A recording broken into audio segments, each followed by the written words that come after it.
Hello and welcome to Smash Writing. As promised, the day has come.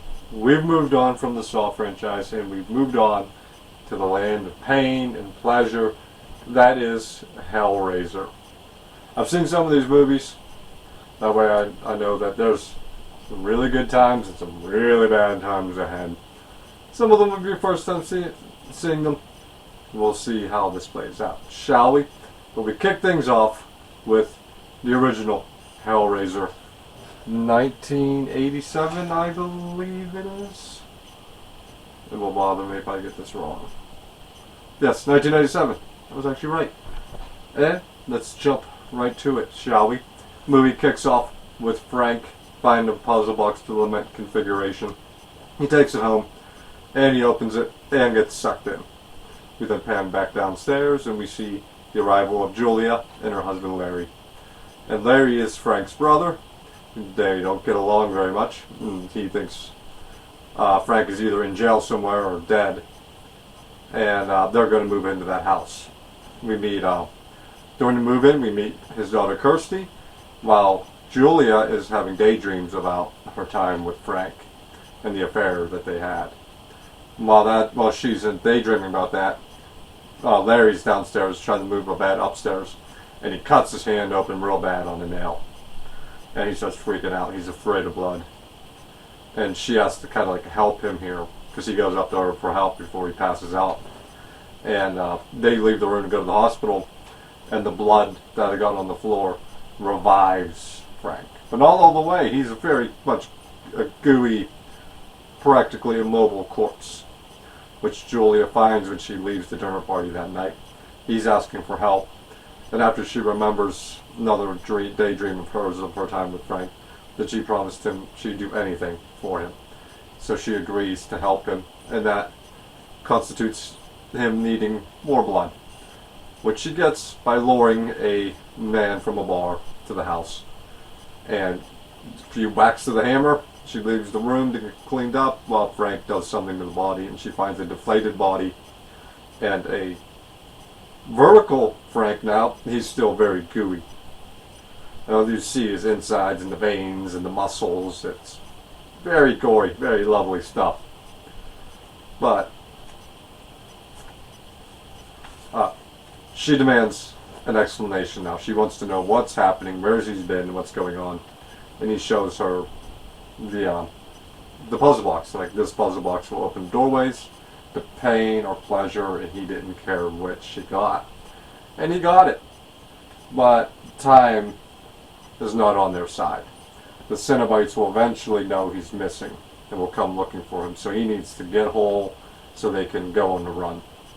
So she goes, gets another body. The explanation comes after the second body. The second person she brings over. And that's when she gets the explanation and all of the information about the Cenobites and them running out of time.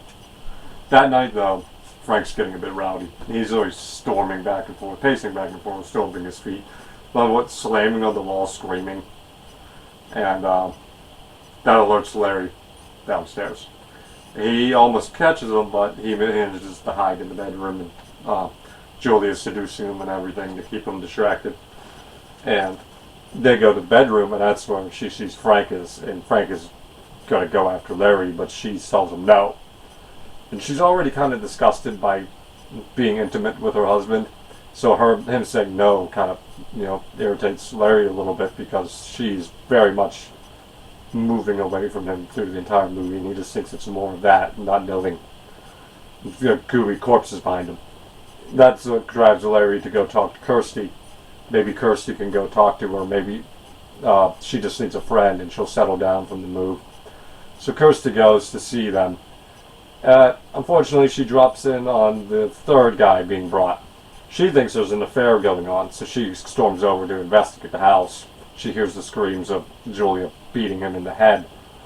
And she sees the deflated body come storming out looking for help, and she ends up getting chased into the room with Frank, who she fights him off as she grabs the puzzle box and she threatens to hit him with it, and he does not like her having this box. And she uses it as a distraction to throw it out the window, and while he's distracted by that, she runs out the front door, grabs the box, and keeps running until she faints. She wakes up in a clinic of some kind, and the police are going to want to talk to her. She doesn't really have any memory, but she was clinging onto the box still. She gets locked into the room, where she opens the box, and here come the Cenobites and a giant-ass monster on top of it. They're all ready to drag her to hell, but when she brings up that Frank is not only still alive, but she can take them to him, they agree to give her some time if they can get Frank to confess to being Frank. She goes home, not realizing that in the meantime, Frank and Julia killed Larry, and Frank is now wearing Larry's face. So when they take her up to see the corpse of that they deemed as Frank, she believes them, and the Cenobites are already there, and they want who is responsible for this. She thinks they're coming after her dad still, so she goes down to warn them, and that's when she realizes, no, they're dealing with, that's not her dad, that's Frank and Larry's skin. He tries to stab her, and ends up stabbing Julia, and like sucking her gooey corpse too. And he chases her around a little bit. They end up in the room where he confesses to being Uncle Frank, and that's when the Cenobites come up, all ready to collect Frank, and they get him with all these hooks and they rip him apart. But then they go back on the deal, and she's going, and she has to pretty much like close the box on all of these monsters who keep trying to attack. Her and her boyfriend make it out. She goes to burn the box in a campfire.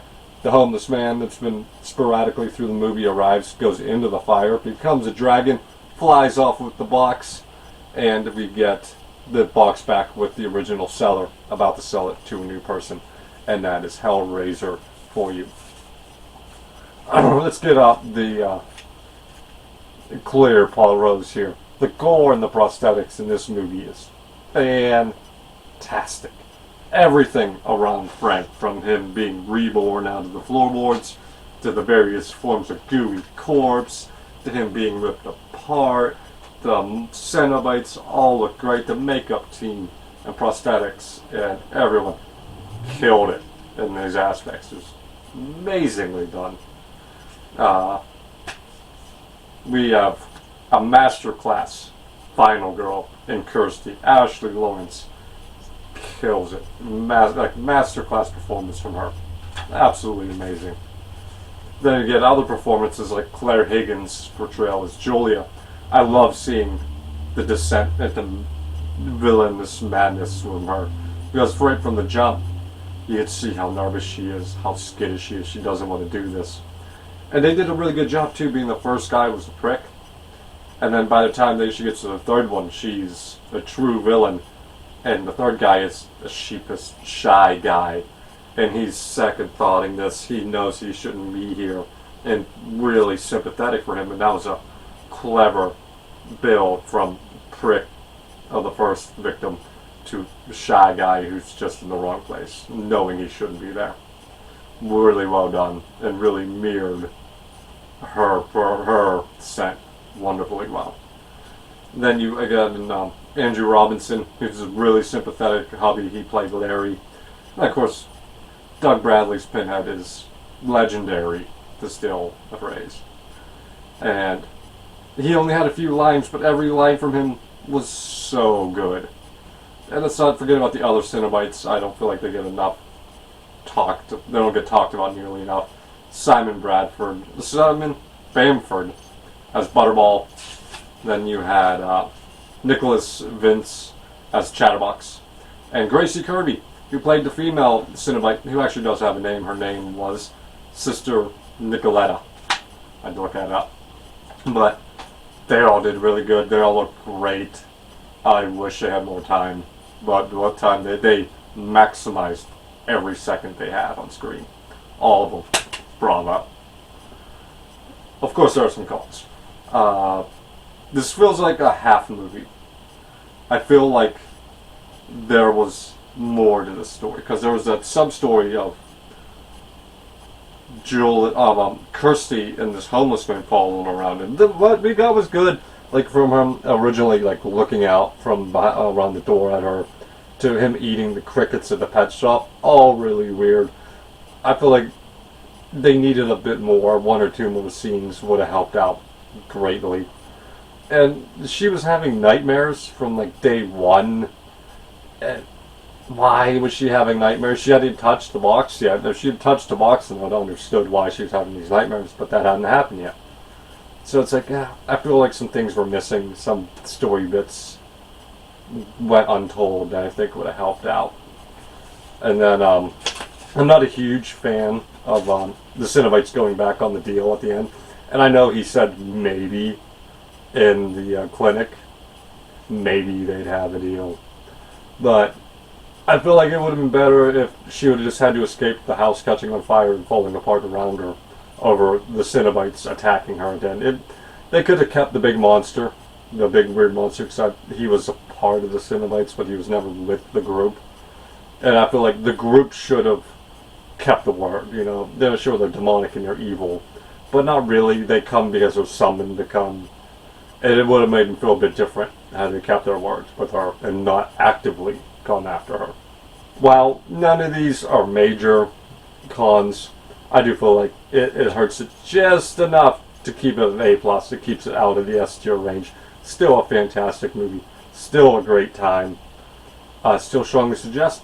And I not only suggest watching this movie, I'd suggest go and listen to the audiobook because the audiobook is pretty rad too. That's all from me. Have a good day.